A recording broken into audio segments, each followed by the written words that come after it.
In this video, I'm going to talk about emotional attachments, attachments to people and the people that you love in your family and the people around you, and why those attachments need to be let loose of, and what that process looks like, and just why it's so important, because I think this is the hardest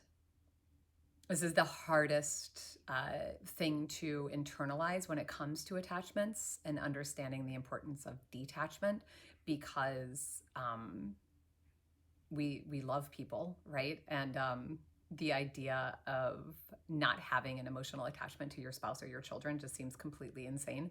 And so, or not having an attachment. I keep saying emotional attachment, but not having an attachment to these people, just that seems insane. And like, how could you possibly be happily married if you don't form some sort of an attachment to your spouse? Well, I'm going to tell you, having an attachment to your spouse is going to guarantee that you have a miserable marriage, because an inordinate attachment is the same thing as turning your spouse into an idol. So in scripture, we are told that we are not allowed to have graven images, or to like have idols that are above God, right? That we worship. And I think, like, in our really Protestant understanding of this in our country, and there have been like periods of iconoclasts in the past that destroy graven images, thinking that there is something sinful about having pictures of saints and things like that around a church or in your home. I think there's a misunderstanding of what that actually means. What having a graven image, like, the reason that that's a problem is because you are deciding that that is a god, that represents a god. Okay, so back in the way olden days, like way back, in the Old Testament, the kind of the pagan people at the time, or the non, like the people that existed in that land before the Hebrew people took over, like flourished in that area, they would make graven images if they had a problem. Okay, so it'd be like, oh, I'm infertile, so I'm going to create a fertility god, and I'm going to make an image of this person, this god, and worship them. Okay, so it was a created thing within their, like, they created this, if that makes sense. So they were not submitting, well, they were in some sense submitting to God, because they had a sense that there was something divine, like all humans have a sense of the divine. But they were off the mark, right? We all know this. Okay, so we still do that, however, when it comes to what we idolize. Okay, so it's easy to see that we might idolize certain items in our home, like, I don't know, an iPhone.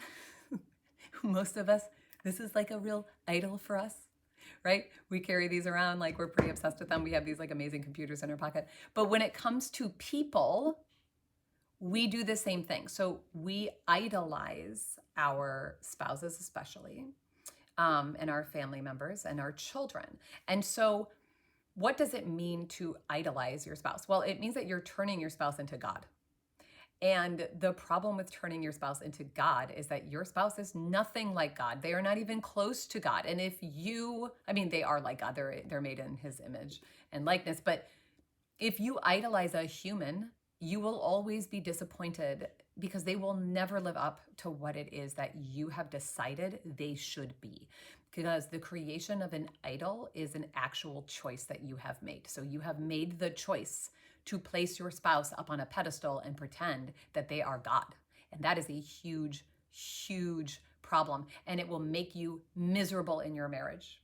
Absolutely miserable. And that's where all of these unreasonable expectations come from in marriage, is when we have some idea that this other person is going to fulfill us in all ways. They're going to emotionally fulfill us. They're going to sexually fulfill us. They're going to do all of these things. And the deepest part of that is the emotional fulfillment. Okay. And then we start layering things on top of it. So it's like, if my spouse really loved me, they would pay attention to me when I want them to. Or if my spouse really loved me, they would always sexually gratify me when I'm, when I want that. Or if my spouse really loved me, they would never talk to another friend. Or if my spouse really loved me, they would not work long hours. If my spouse really loved me, they wouldn't do this and this and this and this. And because we are lacking in our own relationship with God. And there's a hole in our heart that is being filled up with these unreasonable expectations of our spouse and our family. Okay. So the way that an attachment, an inordinate attachment looks in, like when it comes to a family and your family life is with your children, you don't have their best interest in mind. You have your own best interest in mind. There's always going to be a place where parents have to put their own best interest above the immediate needs of their children in that moment, I guess. So there's a time when you can say, hey, I need to take 20 minutes to pray, or I need this time alone. And that's fine. Your children need to see that you have boundaries in that way. What I mean by putting your own needs above the needs of your children, or what you want above the needs of your children, is that you see your children as fulfilling you in some sort of an emotional sense. Your children are there. You are their, you're more like a foster parent, or you're more like a really, really awesome babysitter who is nurturing children in order to bring them up in the kingdom of heaven. Your job is to bring them closer to God. They are not there for your gratification. They are not there for your glory. They are not there to make you less lonely. They are not there to feed you in your old age, although we all hope that our children will do that they will care for us as we age. But your child is God's. Your child belongs to God. And your duty as a parent is to raise them up to love the Lord, not to love you necessarily. Now, what this looks like is the reason that it's such a problem to have this idea that your children are going to fulfill you in some way is that, again, just like your spouse will not be able to do that, your children certainly will not be able to do that, because that is so disordered.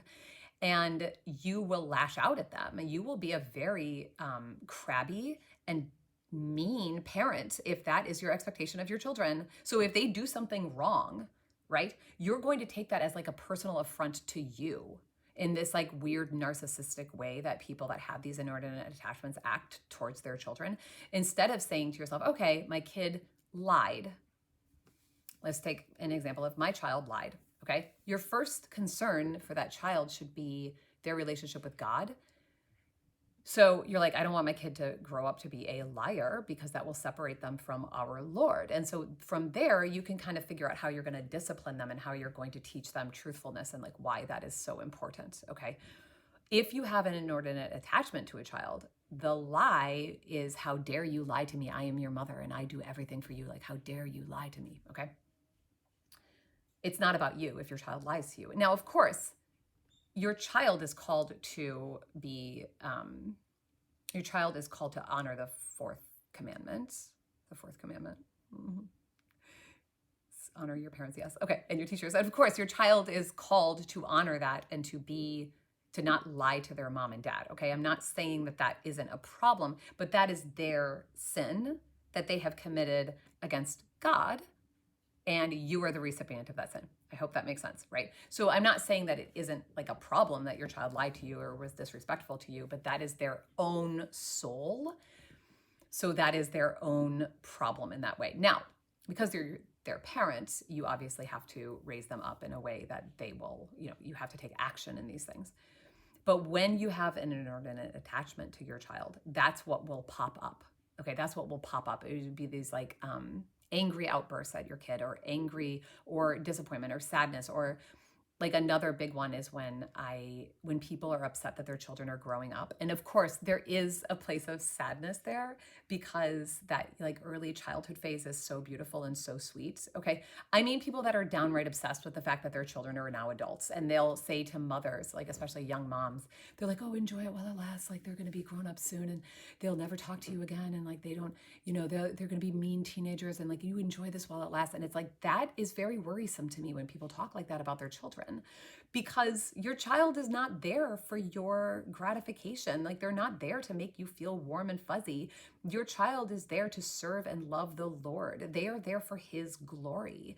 And if you see them as something that you hold on to that like is about you, you're going to have a difficult relationship with them. And no wonder they're kind of mean to you in high school and they don't want to be around you as adults. Like, that's not the only reason that could happen. Okay. I'm not saying that kids that are in an estranged relationship with their parents have that problem, but like they're going to naturally kind of push back against you because you're not willing to let them go. You're not detached from them. Okay. Now, of course, when we talk about attachment to items, the idea is like if you have like a very big emotional reaction to something happening to that item, that's a sign that you have this emotional attachment. And so when it comes to people and losing people, like, of course, you're going to have a deep emotional attachment, or of course, you're going to have a deep emotional response to like your spouse dying or leaving you, or in some way not being a part of your life anymore, or if heaven forbid something happens to your child. Like, these are hugely hurtful and sad and terrible things. And it's not to say that you have an inordinate attachment to your spouse if you experience serious sorrow at their passing, or if they leave you, or if there's something like that. Okay. And it's not to say that you have an inordinate attachment to them if something that they do angers you in some way. Although what this does say is that you, in those moments, when you are experiencing this deep sorrow, when you are experiencing this anger towards your spouse, or any kind of like an emotional, like an extreme emotional response to them, it does mean that the first immediate thing you need to do is take that straight to God, straight to God. Okay. So what this could look like in the case of like, I don't know, your spouse is, diagnosed with stage 4 cancer, for instance, that immediately is brought to God. And it's not brought to God like, "Oh, please save my wife. Like, please don't let my wife die. I can't live without my wife. Like, please don't let this happen." It's, "Lord, I recognize that your will is your will, and it is beautiful and it is holy. And whatever happens to my wife is part of your divine plan in some sense. I might not like it. I might not understand it, but I am willing to submit to it." Okay. So that is what that kind of detachment from the people that you love looks like. And it's the same thing if there is a child who, if your child is very sick or is born with like a serious illness. I have a friend who lost a baby, and while she wanted more than anything for her child to be okay, what I saw was a continual cooperation with God's will in that moment. And it's, sorry, I get a little misty when I talk about this because it is something that is so sad and it's so emotional, but it was such a beautiful thing to see because his mother just constantly recognized that God's will was perfect and beautiful, even though it was so incredibly painful. And so it's not to say that there won't be pain if something happens to somebody you love. And it's not to say that you won't experience anger or something like that. Although, of course, like anger needs to be modified in a family situation, but it's not to say that you're not going to have an emotional reaction. But if you do have an emotional reaction, it's like a ding, ding, ding, like take this to the Lord immediately. Like, don't wait, like do it right now, and recognize that God's will is always perfect and beautiful and holy, even if it is just like, even if something very horrible is happening, that he is still, that his will is still perfect, and we just don't understand it. Okay. And, I mean, like my daughter, like my little toddler, like she has attachments to like crazy stuff. Like I have like honestly had to tear like a used diaper out of her hands that she's like somehow found. Like, I'll be like changing her diaper and she like reaches for like a used nasty diaper and I take it from her immediately and she's like despondent. Okay. So, I know that that diaper is bad for my baby and I don't want her to touch it. Okay. She doesn't know that. And so, and it's not to say that anybody in your family is bad for you. Okay. It's not to say that at all. But if there's anything terrible that is happening, there is some reason why that is happening. And there is some greater good in that, even though it is so difficult to see. And like one day we will see it in heaven. We might not ever see that on earth. Okay. Although I do think like a lot of times with tragedies, when we look back, like years later, people can see God's providence in that sometimes. But it's not to say that there's anything on earth that is like good about losing a child or something like that. Like we can't always see that, but we don't know in that moment whose soul was changed by a sick child or whose soul was changed because someone lost their wife, or we don't know. And so we have to be able to kind of rest in that. Okay. So when you have this kind of holy indifference towards a spouse or a loved one, you will actually end up loving them more because you see them as given to you by God for your spiritual benefits. So you're not going to be removed from them. You're not going to be emotionally closed off. In fact, you're probably going to be more emotionally available. You're probably going to be more loving towards them. You're going to be warmer towards them. People who have a spirit of detachment are extremely warm people. They are extremely loving people because they don't see other people as serving something for them. They see them as these beautiful creatures that our Lord has made, these gorgeous, like beautiful humans that are created in his likeness and image. And so they will be more loving, more warm, more affectionate, because they are willing to give and give and give because of who that person is and like what that person's purpose is on on earth. Okay. So it's only when we are attached to people we can become extremely jealous and envious and proud and like all of these things and angry with them all the time because they're not acting in the way that we expect them to because we expect them to serve us in some way, or we have this like we're hoping that they will fulfill us emotionally in some way. So I hope that that makes sense.